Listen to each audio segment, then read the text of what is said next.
आप सभी को मेरी ओर से प्रणाम। आज की इस वीडियो में हम एकादशी व्रत से जुड़ी हुई 12 अभूतपूर्व अमूल्य अद्भुत जानकारियों को सुनने का और समझने का प्रयास करेंगे। जो भी भक्त एकादशी का व्रत करते हैं उनके लिए यह वीडियो बहुत विशेष है और बहुत लाभकारी होगी। संपूर्ण जानकारी एकादशी से जुड़ी हुई आपको इस वीडियो में प्राप्त हो जाएगी। तो आइए जुड़ जाइए मेरे साथ। जो कुछ कहूँगा शास्त्र प्रमाणों के साथ कहूँगा, विश्वास मेरे पर नहीं शास्त्र प्रमाणों के ऊपर कीजिएगा। आइए आज कुछ अच्छा सीख लेते हैं। एकादशी का व्रत क्यों करना चाहिए, किस लिए करना चाहिए, बहुत लोग जानना चाहते हैं और बहुत लोग पूछते भी हैं। तो इसलिए आपको मैं कहना चाहूँगा, जैसे नदियों में गंगा, वृक्षों में तुलसी, तीर्थों में काशी श्रेष्ठ है, उसी प्रकार व्रतों में एकादशी श्रेष्ठ है। वह भक्त जो अपने जीवन में एकादशी का व्रत कर लेता है वह संपूर्ण जीवन के वैभव को प्राप्त कर लेता है। जीवन के प्रत्येक व्रतों में सर्वश्रेष्ठ यदि व्रत कोई माना जाता है वह एकादशी का व्रत ही माना जाता है। इसलिए एकादशी का व्रत अवश्य करना चाहिए। 5 कर्मेंद्रिया, 5 ज्ञानेंद्रिया एक मन की वृत्ति को मिलाकर होती हैं एकादशम, अर्थात हमारी कर्मेंद्रिया, हमारे ज्ञानेंद्रिया, हमारा मन सब भगवतमय हो, इसीलिए एकादशी का व्रत बड़ा श्रेष्ठ हो जाता है। इसलिए प्रत्येक भक्त को पहली जानकारी है, एकादशी का व्रत अपने जीवन काल के अंदर जरूर करना चाहिए। दूसरी जानकारी है कि एकादशी का व्रत कौन कौन कर सकते हैं। बहुत लोग जानना चाहते हैं क्या हम एकादशी का व्रत कर सकते हैं, क्या कन्याएं कर सकती हैं, स्त्रियां कर सकती हैं, बुजुर्ग कर सकते हैं, कौन एकादशी का व्रत कर सकते हैं। इसके विषय में सर्वप्रथम मैं आपको शास्त्र का प्रमाण देना चाहूंगा। देखिए, वैष्णवो वा अथ शैवो वा शौरो अप्येतत् समाचरेत्, ब्राह्मणा ये अपि कुर्वन्ति क्षत्रियः कृष्णमानसाः, वैश्या वा शूद्र जन्मानो ये तथा चान्य जातयः ते सर्वे मुक्तिमायान्ति भुवं त्यक्त्वा द्विजोत्तम। शास्त्र कहता है कि वैष्णव हो, शैव हो, शाक्त हो, सौर हो, ब्राह्मण हो, क्षत्रिय हो, वैश्य हो, स्वपच हो, स्त्री हो, पुरुष हो, सभी एक निष्ठ भाव से एकादशी का व्रत कर सकते हैं। एकादशी व्रत के लिए जाति पाति ज्ञान अज्ञानता की पात्रता नहीं रखनी, केवल श्रद्धा आपके अंदर अटूट रूप से होनी चाहिए और विश्वास होना चाहिए भगवान जनार्दन के चरणों में। सभी एक रूप से एकादशी का व्रत कर सकते हैं। एकादशी व्रत से जुड़ी हुई तीसरी जानकारी है कि एकादशी का व्रत कौन सी उम्र से लेकर कौन सी उम्र तक करना चाहिए, अर्थात कब से कब तक एकादशी का हम व्रत कर सकते हैं।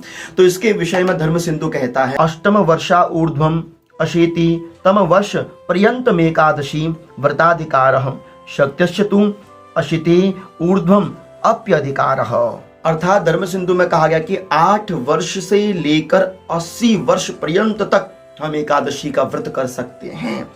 और यदि सामर्थ्य हो, शक्ति हो तो आप 80 वर्ष से ऊपर भी एकादशी का व्रत कर सकते हैं, अर्थात आमरण तक आप एकादशी का व्रत कर सकते हैं, शास्त्र कहता है। अब एकादशी व्रत से जुड़ी हुई चौथी जानकारी है, क्या स्त्रियों को एकादशी का व्रत करना चाहिए, अगर करना चाहिए तो कैसे करना चाहिए। जो भी मेरी माताएं एकादशी का व्रत करती हैं उन्हें शास्त्र का यह प्रमाण अवश्य सुनना चाहिए, अथवा जो करना चाहती हैं उनके लिए भी यह विशेष है। सभृत्रिकाणां स्त्रीणां भृतनुज्ञां पित्राध्यनुज्ञां वा विनोपवासः व्रताध्याचरणी व्रत वैफल्यं भ्रत्र आयुक्षयो नरकश्च। शास्त्र कहता है जो भी माता एकादशी का व्रत करना चाहती है अथवा कोई भी व्रत करना चाहती हो, उपवास करना चाहती हो, उन्हें हमेशा सबसे पहले पति से आज्ञा लेनी चाहिए। उसके बाद ब्राह्मण के आशीर्वाद से, गुरु के आशीर्वाद से अपने व्रत को प्रारंभ करना चाहिए। बिना गुरु आज्ञा के, बिना पति आज्ञा के स्त्री कोई भी व्रत करती है उसका कोई फल नहीं लगता। इसलिए स्त्री को सदैव गुरु समर्पित भाव से, पति समर्पित भाव होकर ही एकादशी का व्रत करना चाहिए। एकादशी व्रत से जुड़ी हुई 5वीं जानकारी है कि हम एकादशी का व्रत कब से शुरू करें। तिथि कोई निश्चित है तो कोई भी तिथि निश्चित नहीं है, न अश्य तिथि ही, कोई भी तिथि निश्चित नहीं है। आपकी जब इच्छा हो, जब आपका मन हो, जब आपकी श्रद्धा हो तत्शीघ्र आप एकादशी का व्रत प्रारंभ कर सकते हैं। शुभस्य शीघ्रम, अच्छे कार्य में देरी नहीं करनी चाहिए। इसलिए आप एकादशी तिथि किसी भी मास से ग्रहण कर सकते हैं। गुरु शुक्र तारा अस्त ना हो, अधिक मास ना हो, कोई तारा डूबा हुआ ना हो, बस इस बात का ध्यान रखें। इसके इतर आप किसी भी मास से एकादशी का व्रत धारण कर सकते हैं। और 6वीं जानकारी है कि यदि हम एकादशी का व्रत संपूर्ण वर्ष भर की ना कर सके तो क्या करें। एकादशी करना चाहते हैं, शरीर साथ नहीं देता, तो ऐसे में हम कौन सी एकादशी करें। तो इसके विषय में मैं आपको पहले शास्त्र का प्रमाण देना चाहूंगा। देखिए, संवत्सरे तु याश्चैव एकादशो भवन्ति हि तासां फलमवाप्नोति यत् में नास्ति संशयः। शास्त्र कहता है यदि आप वर्ष भर की एकादशियों को नहीं कर सकते हैं तो एक एकादशी अवश्य कीजिए, निर्जला एकादशी। निर्जला एकादशी करने से ही आपको संपूर्ण वर्ष भर की सारी एकादशियों का फल एक साथ प्राप्त हो जाता है। बहुत श्रेष्ठ मानी जाती है निर्जला एकादशी।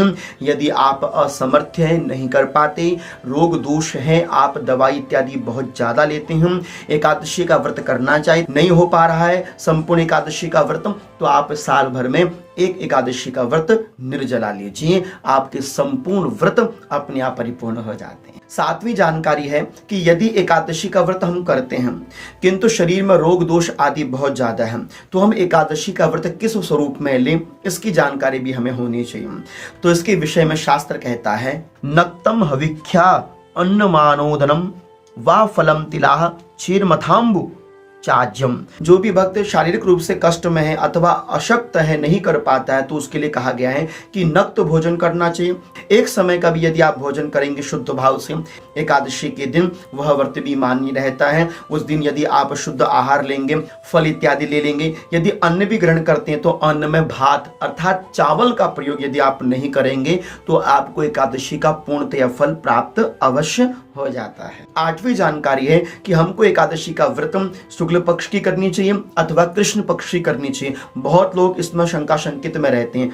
आप शास्त्र का प्रमाण सुनिए, शास्त्र इस विषय में क्या कहना चाहिए। एकादशी व्रतानां च पक्षयो रुभयोरपि यथा कृष्ण तथा शुक्ला विभेदम नैव कार्येतम कर्तव्यम तत्प्रयत्नेन पक्षयो शुक्ल कृष्णयो। शास्त्र कहता है कि कृष्ण पक्ष हो अथवा शुक्ल पक्ष हो, कभी भी एकादशियों में भेद नहीं डालना चाहिए। कई लोग बहुत भेद डालते हैं, एकादशी को शुक्ल पक्ष की एकादशी को करना चाहिए, कृष्ण पक्ष की नहीं करना चाहिए। ऐसा भेद नहीं डालना चाहिए। जो कृष्ण पक्ष अथवा शुक्ल पक्ष की एकादशियों में भेद डालता है वह नरकगामी होता है। इसलिए प्रयत्नेन पक्षयो शुक्ल कृष्णयो, इसलिए शास्त्र कहता है प्रयत्न रूप से दोनों पक्षों की एकादशी का व्रत समान रूप से ग्रहण करना चाहिए। एकादशी व्रत से जुड़ी हुई नौवीं जानकारी है कि यदि हम दोनों पक्षों की एकादशी नहीं कर सकते हैं तो हम मुख्यतः कौन से पक्ष की एकादशी को करें, यह भी जानना बहुत जरूरी है, आवश्यक है। तो शास्त्र इसके विषय में क्या कहता है देखिए। शुक्लाग्रस्तैः कर्तव्या भोग संतान वर्धनी युजे निषेध कृष्णायाम सिद्धिस्तस्य ततो व्रते। शास्त्र कहता है यदि कोई भी गृहस्थी व्यक्ति कृष्ण पक्ष की एकादशी को ना कर सके कोई बात नहीं, शुक्ल पक्ष की एकादशी को कोई भी गृहस्थी व्यक्ति करता है उसे संपूर्ण रूप से कृष्ण पक्ष की एकादशी का फल भी प्राप्त अवश्य हो जाता है। यदि गृहस्थी व्यक्ति को दोनों पक्षों में से कोई एक पक्ष की एकादशी करनी हो, पड़ जाए, अगर आवश्यकता हो, तो आप शुक्ल पक्ष की एकादशी के व्रत को कर सकते हैं। 10वीं जानकारी है कि हम एकादशी में कौन सी तिथि को ग्रहण करें, दशमी युक्त एकादशी अथवा एकादशी युक्त द्वादशी। इसमें भी बहुत प्रकार की शंकाएं रहती हैं, तो आपको शास्त्र का यह प्रमाण अवश्य सुनना चाहिए। एकादशी मुपवसेद द्वादशी अथवा पुनः विमिश्राम वापि कुर्वीत न दशम्याम युताम क्वचित। सौर धर्मोत्तर ग्रंथ के अंतर कहा गया है कि दो तिथियां हैं, विधा तिथि और दूसरी है पूर्व विधा तिथि। अर्थात विधा तिथि उसे कहते हैं जो दशमी युक्त एकादशी है, और पूर्व विधा तिथि उसे कहते हैं जो एकादशी युक्त द्वादशी तिथि हो। अर्थात कि एकादशी का व्रत कभी भी दशमी के साथ ग्रहण नहीं करना चाहिए। एकादशी तिथि को सदैव द्वादशी के साथ हो तो वह सुंदर है, किंतु दशमी युक्त एकादशी तिथि शुभ नहीं मानी जाती किसी भी व्रत के लिए। एकादशी युक्त द्वादशी हो, उसमें थोड़ी सी त्रयोदशी मिल जाए तो उसको त्रिस्पर्शा एकादशी कहते हैं।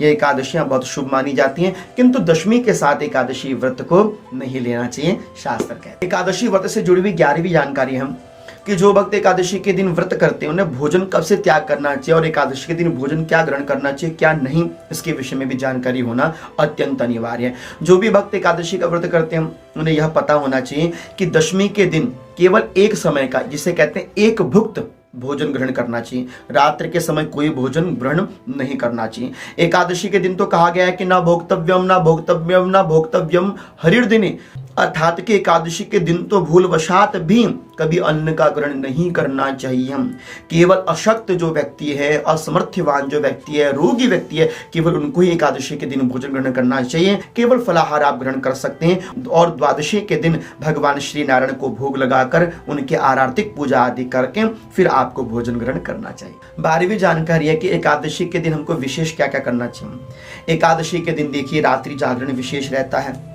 एकादशी के दिन विष्णु सहस्त्र नाम का पाठ बहुत लाभकारी रहता है।